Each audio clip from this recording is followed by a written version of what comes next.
श्री मनोज सिन्हा जी, केंद्रीय मंत्रिमंडल के मेरे सहयोगी श्री प्रताप राव जाधव जी, अन्य सभी महानुभाव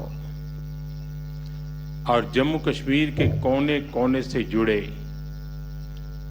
मेरे युवा साथी,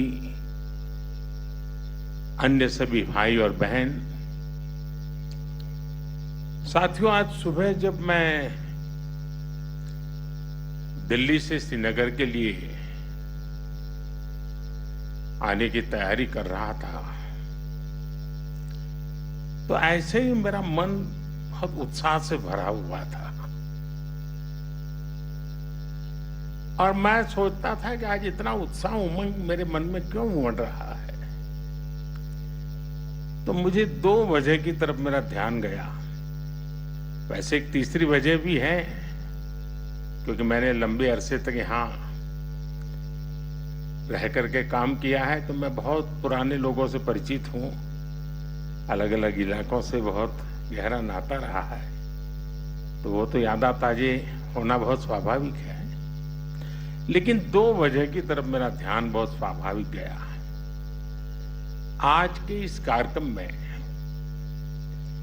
जम्मू कश्मीर की तरक्की से जुड़े प्रोजेक्ट्स का काम और दूसरा लोकसभा इलेक्शन के बाद ये कश्मीर के भाई और बहनों से मेरी पहली मुलाकात।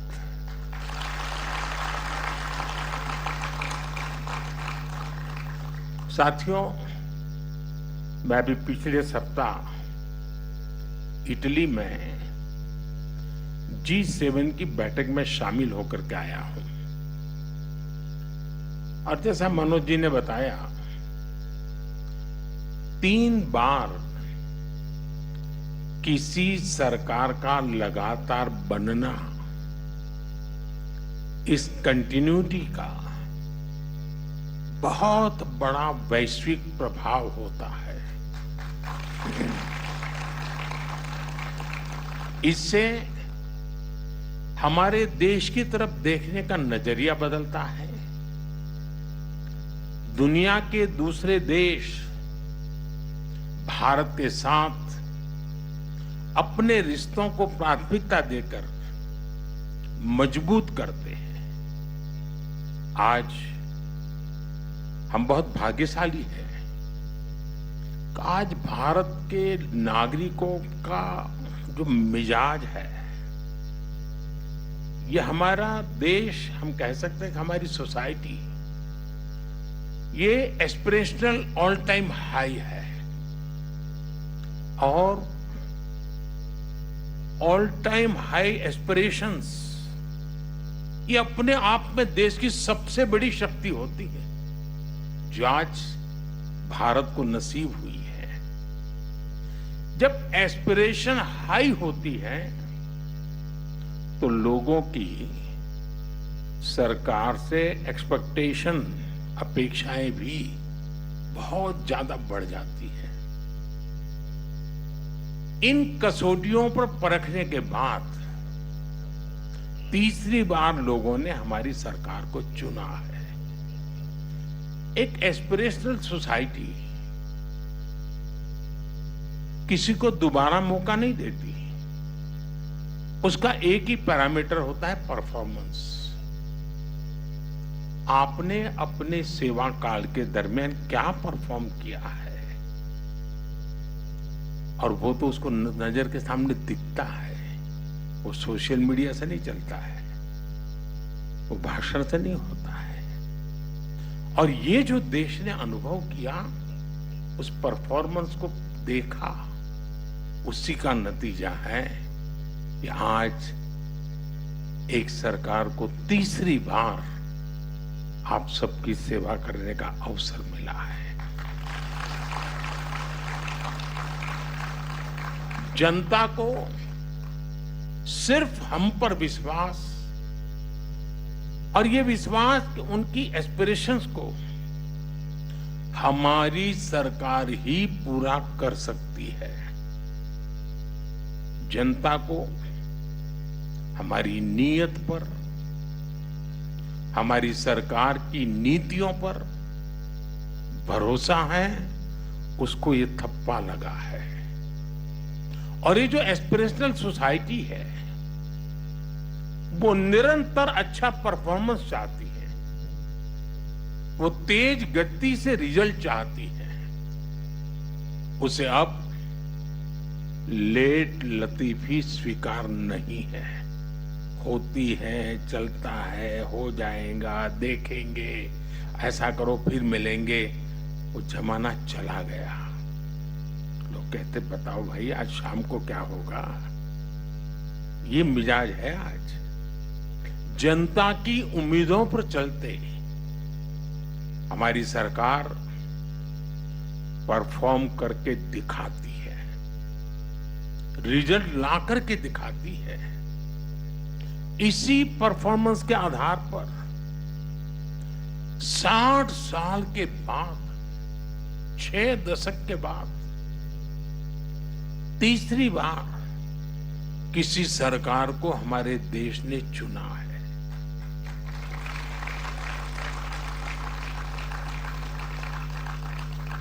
और इस चुनाव के नतीजों ने, ये तीसरी बार सरकार बनने की घटना ने पूरी दुनिया को बहुत बड़ा संदेश दिया है। साथियों, लोकसभा इलेक्शन में मिले जनादेश का बहुत बड़ा मैसेज स्थिरता का है, स्टेबिलिटी का है। देश ने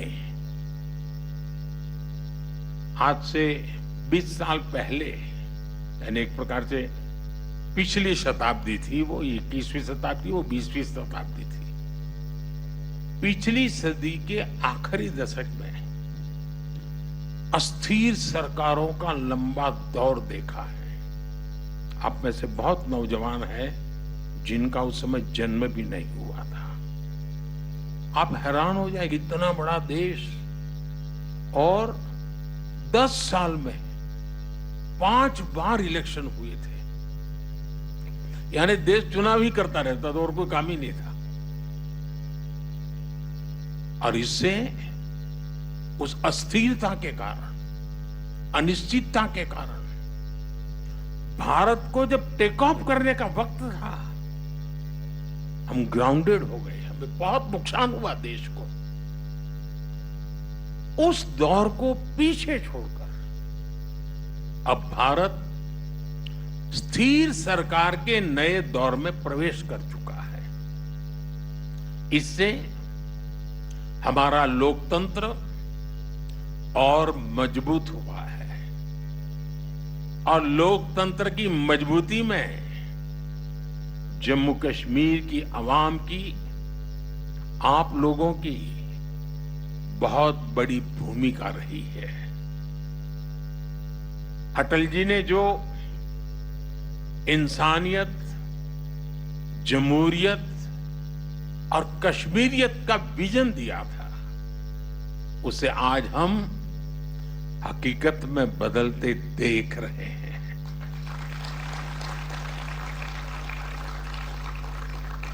इस चुनाव में आपने जमहूरियत को जिताया है।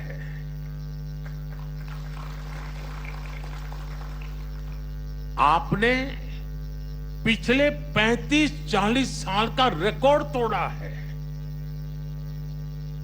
ये दिखाता है कि यहां का नौजवान जमहूरियत को लेकर कितने भरोसे से भरा हुआ है। और मैं आज इन कार्यक्रमों में तो आया हूं, लेकिन मेरा मन करता था कि मैं कश्मीर की वादियों में जाके फिर से एक बार मेरे कश्मीर के भाई बहनों को रूबरू जाके धन्यवाद करूं। उन्होंने इस चुनाव में जो बढ़ चढ़ करके हिस्सा लिया है, जमहूरियत का झंडा ऊंचा किया है, इसलिए मैं आपका धन्यवाद करने के लिए आया।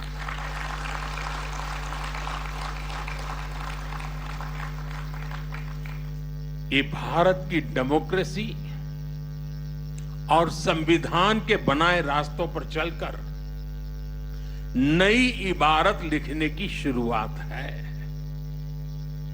मुझे और खुशी होती अगर हमारा विपक्ष भी कश्मीर में इतने उमंग उत्साह के साथ जो लोकतंत्र का उत्सव मनाया गया, इतनी भारी मात्रा में मतदान हुआ, ये जो उमंग उत्साह का माहौल है, काश अच्छा होता मेरे देश के विपक्ष के लोगों ने भी मेरे कश्मीर के भाई बहनों की तारीफ की होती, उनका हौसला बुलंद किया होता तो मुझे बहुत खुशी होती। लेकिन विपक्ष ने ऐसे अच्छे काम में भी देश को निराश ही किया है। साथियों, जम्मू कश्मीर में आ रहा ये बदलाव हमारी सरकार की बीते 10 सालों की कोशिशों का नतीजा है। आजादी के बाद यहां की हमारी बेटियां, समाज के दूसरे कमजोर तबके के लोग अपने हक से वंचित थे। हमारी सरकार ने सबका साथ सबका विकास के मंत्र पर चलते हुए सबको अधिकार और अवसर दिए हैं। पाकिस्तान से आए शरणार्थी, हमारे वाल्मीकि समुदाय और सफाई कर्मचारियों के परिवार पहली बार लोकल बॉडीज इलेक्शन में वोट डालने का उन्हें अधिकार मिला है। वाल्मीकि समुदाय को एससी कैटेगरी का लाभ मिलने की वर्षों पुरानी मांग पूरी हुई है। पहली बार एसटी समुदाय के लिए असेंबली में सीटें रिजर्व की गई हैं। पद्दारी जनजाति, पहाड़ी जातीय समूह, गड्ढा ब्राह्मण और कोली, इन सभी समुदायों को भी एसटी का दर्जा दिया गया है। पंचायत, नगरपालिका और नगर निगम में ओबीसी रिजर्वेशन पहली बार लागू हुआ है। संविधान के प्रति समर्पण भाव क्या होता है, संविधान का लेटर एंड स्पिरिट में क्या महात्म्य होता है। संविधान हिंदुस्तान के 140 करोड़ देशवासियों की जिंदगी को बदल करने के लिए, अधिकार देने के लिए, उनको भागीदार बनाने के लिए अवसर देता है। लेकिन पहले संविधान की इतनी बड़ी अमानत हमारे पास थी, इसका अस्वीकार होता रहा। दिल्ली में बैठे हुए शासकों ने इसकी चिंता नहीं की, आजादी के इतने सालों तक नहीं की। आज मुझे खुशी है कि हम संविधान को जी रहे हैं। हम संविधान को लेकर के कश्मीर की जिंदगी बदलने के नए नए रास्ते ढूंढ रहे हैं। जम्मू कश्मीर में आज सही मायने में भारत का संविधान लागू हुआ है और जिन्होंने अब तक संविधान लागू नहीं किया वे दोषी हैं, गुनहगार हैं। कश्मीर के नौजवानों के, कश्मीर की बेटियों के, कश्मीर के लोगों के गुनहगार हैं। और ये सब कुछ साथियों इसलिए हो रहा है क्योंकि सबको बांटने वाली आर्टिकल 370 की दीवार अब गिर चुकी है। भाई और बहनों, कश्मीर घाटी में जो बदलाव हम देख रहे हैं, आज पूरी दुनिया उसे देख रही है। मैं देख रहा हूं G20 समूह में जो लोग यहां आए थे, उन देशों के लोग जो भी मिलते हैं तारीफ करते रहते हैं कश्मीर की भी। जिस प्रकार से मेहमान नवाजी हुई, बड़े गौरवगान करते हैं। आज जब श्रीनगर में G20 जैसा इंटरनेशनल इवेंट होता है तो हर कश्मीरी को गर्व से उसका सीना भर जाता है। आज जब लाल चौक पर देर शाम तक हमारे बाल बच्चे खेलते खिलखिलाते हैं तो हर भारतीय आनंद से भर जाता है। आज जब यहां सिनेमा हॉल में, बाजारों में रौनक दिखती है तो सबके चेहरे खिल उठते हैं।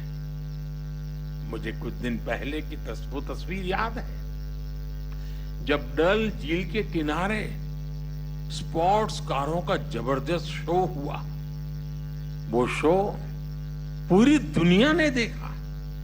हमारा कश्मीर कितना आगे बढ़ गया है। अब यहां टूरिज्म के नए रिकॉर्ड्स की चर्चा होती है। और कल जो अंतर्राष्ट्रीय योगा दिवस है ना, वो भी टूरिस्टों के आकर्षण का कारण बनने वाला है। पिछले साल, जैसा अभी मनोज जी ने बताया, 2 करोड़ से ज्यादा टूरिस्ट, रिकॉर्ड ब्रेक हमारे जम्मू कश्मीर में टूरिस्ट आए। इससे स्थानीय लोगों का रोजगार में गति आती है, तेजी आती है, रोजगार बढ़ता है, आय बढ़ती है, कारोबार का विस्तार होता है। साथियों,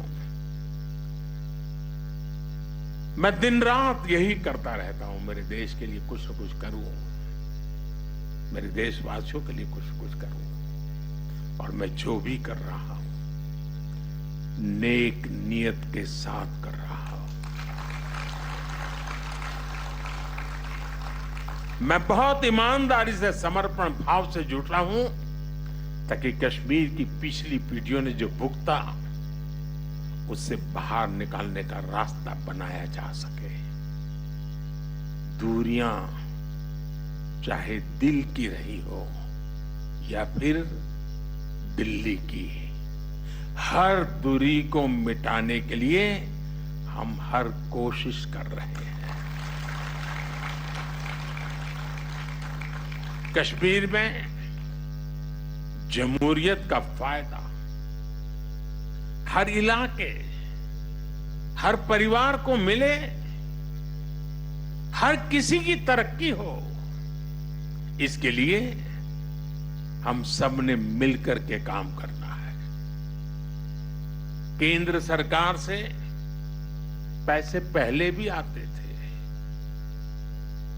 लेकिन आज केंद्र सरकार से आई हुई पाई पाई आपकी भलाई के लिए खर्च होती है। जिस काम के लिए पैसा दिल्ली से निकला है, उसी काम के लिए वो पैसा लगे और उसका परिणाम भी नजर आए, ये हम पक्का करते हैं।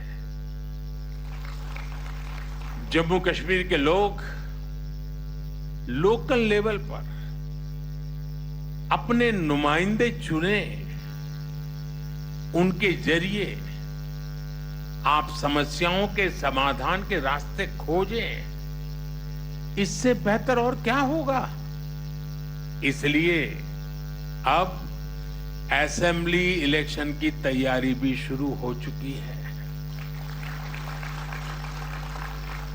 वो समय दूर नहीं जब आप अपने वोट से जम्मू कश्मीर की नई गवर्नमेंट चुनेंगे। वो दिन भी जल्द आएगा जब जम्मू और कश्मीर फिर से राज्य के रूप में अपना फ्यूचर और बेहतर बनाएगा। साथियों, थोड़ी देर पहले ही यहां जम्मू कश्मीर के डेवलपमेंट से जुड़े 1500 करोड़ रुपए से अधिक के प्रोजेक्ट का शुभारंभ हुआ है।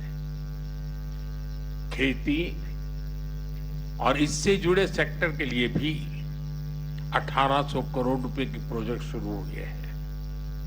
मैं इन प्रोजेक्ट्स के लिए जम्मू कश्मीर की आवाम को बहुत बहुत बधाई देता हूं।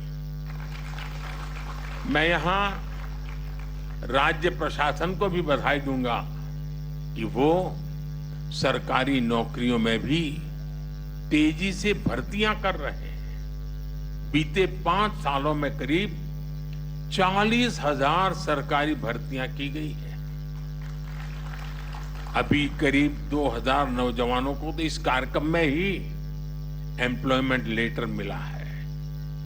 कश्मीर में हो रहे लाखों करोड़ रुपए के निवेश से भी स्थानीय युवाओं के लिए हजारों नई नौकरियां बन रही है।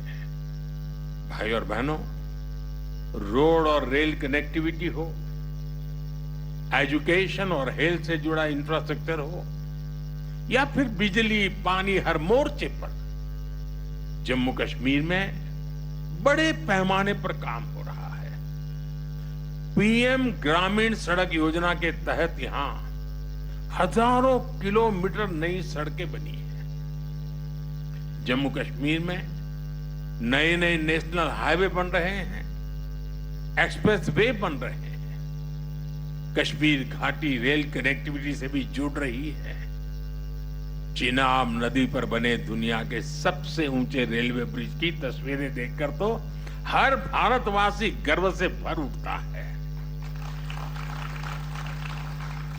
नॉर्थ कश्मीर की गुरेज घाटी को पहली बार बिजली ग्रिड से जोड़ा गया है। कश्मीर में एग्रीकल्चर हो, हॉर्टिकल्चर हो, हथकरघा उद्योग हो, स्पोर्ट्स हो या फिर स्टार्टअप्स, सभी के लिए अवसर बन रहे हैं। और मैं अभी ऊपर स्टार्टअप की दुनिया से जुड़े नौजवानों से मिलकर के आया। मुझे आने में देर इसलिए हुई क्योंकि मैं उनको इतना सुनना चाहता था, उनके पास इतना कुछ कहने को था। इनका आत्मविश्वास मेरे मन को बड़ा उत्साहित कर रहा था। और अच्छी पढ़ाई छोड़ करके, अच्छी कैरियर छोड़ करके अपने आप को स्टार्टअप में झोंक दिया है यहाँ के नौजवानों ने, और उन्होंने करके दिखाया। मुझे बता रहे कोई तो किसी ने 2 साल पहले चालू किया, किसी ने 3 साल पहले चालू किया, और आज एक नाम बना दिया है। और उसमें हर प्रकार के स्टार्टअप्स हैं। आयुर्वेद से जुड़े विषय हुए हैं, खान पान से जुड़े विषय हैं, वहां पर इंफॉर्मेशन टेक्नोलॉजी के नए पराक्रम दिखते हैं, साइबर सिक्योरिटी की चर्चा नजर आ रही है, फैशन डिजाइन है, टूरिज्म को बल देने वाला होम स्टे की कल्पना है। यानी शायद इतने क्षेत्रों में जम्मू कश्मीर में स्टार्टअप हो सकते हैं, और मेरे जम्मू कश्मीर के नौजवान स्टार्टअप की दुनिया में अपना डंका बजा रहे हो, ये देखने का बहुत खुशी का पल था मेरे लिए। दोस्तों, मैं इन सब नौजवानों को बधाई देता हूं। साथियों, आज Jammu Kashmir startup, skill development और स्पोर्ट्स का एक बड़ा हब बन रहा है। और मेरा मत है, जम्मू कश्मीर के पास स्पोर्ट्स की टैलेंट जो है ना, अद्भुत है। और मुझे पक्का विश्वास है, जो हम इंफ्रास्ट्रक्चर तैयार कर रहे हैं, कोचिज की व्यवस्थाएं कर रहे हैं, नए नए खेलों को बढ़ावा दे रहे हैं, बहुत बड़ी मात्रा में इंटरनेशनल खेलों की दुनिया में जम्मू कश्मीर के बच्चों का नाम रोशन होगा। और जम्मू कश्मीर के बच्चे मेरे देश का नाम रोशन करके रहेंगे, ये मैं अपनी आंखों से देख रहा हूं।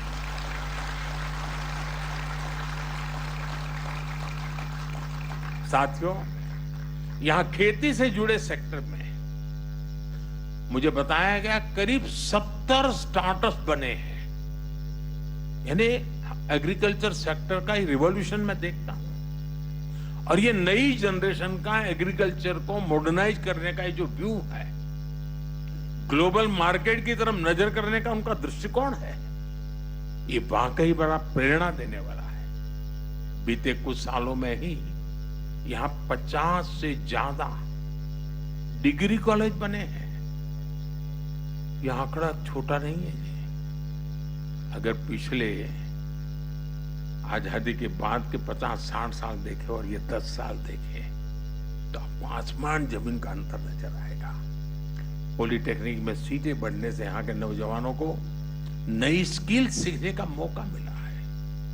आज जम्मू कश्मीर में आईआईटी है, आईआईएम है, एम्स बन रहा है, अनेकों नए मेडिकल कॉलेज बने हैं। टूरिज्म और हॉस्पिटैलिटी सेक्टर में लोकल लेवल पर स्किल्स भी तैयार की जा रही है।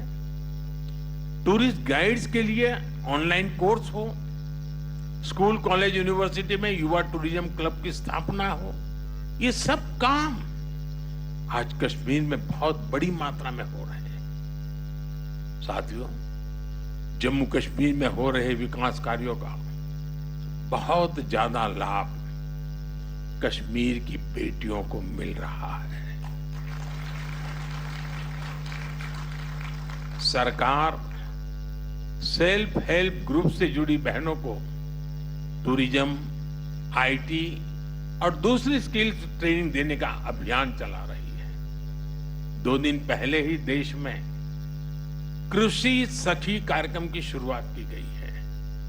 आज जम्मू कश्मीर में भी 1200 से ज्यादा बहनें कृषि सखी के रूप में काम कर रही है। नमो ड्रोन दीदी योजना के तहत भी जम्मू कश्मीर की बेटियों को ट्रेनिंग दी जा रही है, वो पायलट बन रही है। मैंने कुछ महीनों पहले जब दिल्ली में इस योजना का शुभारंभ किया था, तब जम्मू कश्मीर की ड्रोन दीदियां भी उसमें शामिल हुई थी। ये सारे प्रयास कश्मीर की महिलाओं की आय बढ़ा रहे हैं, उन्हें रोजगार के नए अवसर दे रहे हैं। देश की 3 करोड़ बहनों को लखपति दीदी बनाने के लक्ष्य की ओर हमारी सरकार तेजी से आगे बढ़ रही है। भाइयों बहनों, टूरिज्म और स्पोर्ट्स में भारत दुनिया की एक बड़ी पावर बनने की तरफ आगे बढ़ रहा है। इन दोनों सेक्टर्स में जम्मू कश्मीर के पास बहुत सामर्थ्य है। आज जम्मू कश्मीर के हर जिले में शानदार स्पोर्ट्स इंफ्रास्ट्रक्चर बनाया जा रहा है। यहां करीब 100 खेलो इंडिया के 100 सेंटर्स बनाए जा रहे हैं। जम्मू कश्मीर करीब 4,500 नौजवानों को नेशनल और इंटरनेशनल कंपटीशन के लिए ट्रेन किया जा रहा है। यह आंकड़ा बहुत बड़ा है जी। विंटर स्पोर्ट्स के मामले में तो जम्मू कश्मीर एक प्रकार से भारत की कैपिटल बनता जा रहा है। इसी फरवरी में ही यहां जो 4था खेलो इंडिया विंटर गेम्स का आयोजन हुआ, उसमें देश भर के 800 से ज्यादा खिलाड़ियों ने हिस्सा लिया है। ऐसे आयोजनों से भविष्य में यहां इंटरनेशनल स्पोर्ट्स इवेंट्स के लिए नई संभावनाएं बनेगी। साथियों, ये नई ऊर्जा, ये नई उमंग, और इसके लिए आप सब मुबारक के अधिकारी हैं। लेकिन अमन और इंसानियत के दुश्मनों को जम्मू कश्मीर की तरक्की पसंद नहीं है। आज वो आखिरी कोशिश कर रहे हैं कि जम्मू कश्मीर का विकास रुक सके, यहां अमन चैन स्थापित न हो। हाल ही में जो आतंकी वारदातें हुई हैं, उन्हें सरकार ने बहुत गंभीरता से लिया है। गृह मंत्री जी ने जम्मू कश्मीर प्रशासन के साथ मिलकर सारी व्यवस्थाओं को रिव्यू किया है। मैं आपको आश्वस्त करता हूं कि जम्मू कश्मीर के दुश्मनों को सबक सिखाने में कोई कोर कसर बाकी नहीं छोड़ेंगे। जम्मू कश्मीर की नई पीढ़ी स्थायी शांति के साथ ही जिएगी। जम्मू कश्मीर ने तरक्की का जो रास्ता चुना है, उस रास्ते को हम और मजबूत करेंगे। एक बार फिर आप सभी को इस अनेकविध नए प्रोजेक्ट्स के लिए मैं बहुत बहुत बधाई देता हूं और कल पूरे विश्व को अंतर्राष्ट्रीय योग दिवस का संदेश श्रीनगर की धरती से जाएगा। इससे बड़ा सुहाना अवसर क्या हो सकता है। विश्व मंच पर मेरा श्रीनगर फिर से एक बार चमकेगा। मेरी आप सबको बहुत बहुत शुभकामनाएं। बहुत बहुत धन्यवाद।